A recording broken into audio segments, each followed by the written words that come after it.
We have more information on a few beloved elementary school principals who are retiring this year, along with all of your sports and headlines regulars. That's all up next on the GHS Reporter.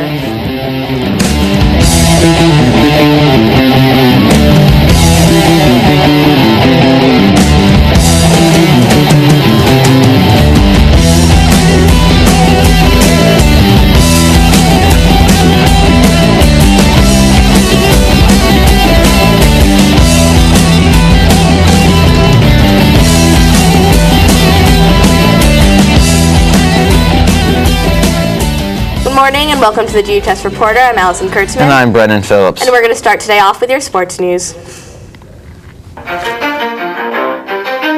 ready?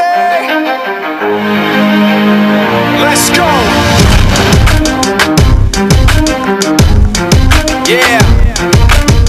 For those of you that want to know what we're all about, it's like this, y'all. This is 10% luck, 20%. Yesterday, the Red Sox lost to the Orioles 5-3. Luke Scott went 3 for 4 with a home run and 3 RBIs for the Orioles.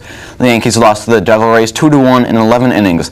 Mariano Rivera got his first loss of the season. The Devil Rays are now in first place in the AL East.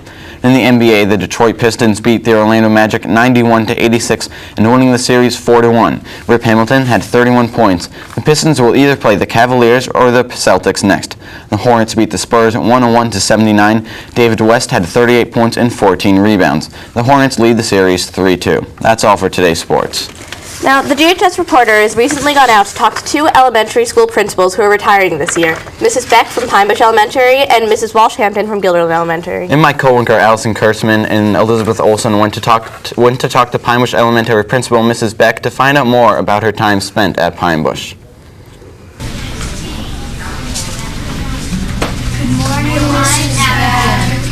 After 7 years a principal at Gilderland Elementary School and 14 years at Pine Bush, Martha Beck has decided to begin a new chapter in her life, retirement.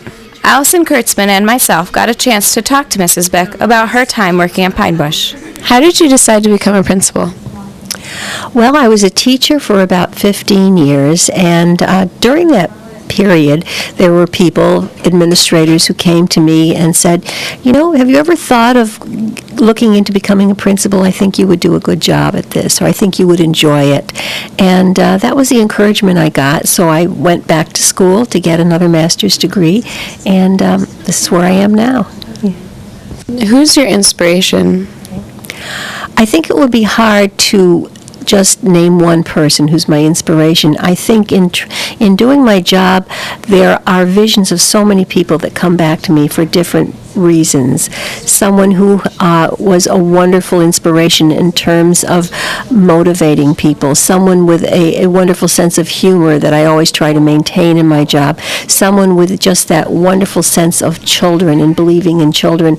So I would say that my inspiration is probably a collection of the many excellent educators that I've had a chance to know in my career.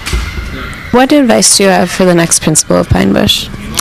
Well, Mr. Sanita and I have met several times already and will continue to do so.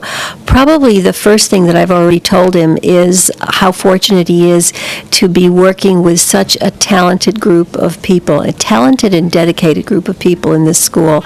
There is a lot of experience here. There's a lot of skill, there's a lot of dedication, and my first piece of advice to him was to look to these wonderful resources that you have here. And then there were a lot of other things. I think it's important, to keep thinking like a child also, be an administrator, but always have that second vision of how things look through a child's eyes, and I think that helps to guide you in making decisions for a school. What hopes do you have for the future of Pine Bush? Well, I think when you've put so much time, when you've invested so much of yourself and so much time into whether it's a school or an organization, I think your dearest hope is that it not only continues to do well, but that it flourishes. And I think that would have to be my overall wish for the school. Beyond that, just to keep up the spirit of learning that's here, the spirit of collaboration, working and helping each other, and just really always keeping in mind how important education it is, and what exhilaration it gives you, when you're working with children and helping them to learn. This is Elizabeth Olson for the GHS Reporter.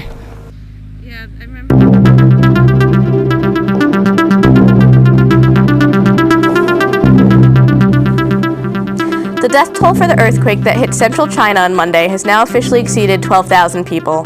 Soldiers in China who are trying to rescue survivors are working without equipment, just using their hands to move rubble and reach victims. In Wechuan County, the epicenter of the earthquake, a soldier estimated that only 3,000 people of the 12,000 town population survived the earthquake. 3.5 million homes have been destroyed in the earthquake, over 26,000 people were injured, and the death toll at 12,000 is still rising. That's it for your headlines for today. And the year is coming to the end, and it's that time of the year for the 8th graders to come to the high school today. And we just want to remind everyone that the late buses will be running at 3:30, not at their usual 3:10 time today. But that's all the time we have for the GHS Reporter. I'm Allison Kurtzman. And I'm Brendan Phillips. Stay tuned for your announcements. And have a great day.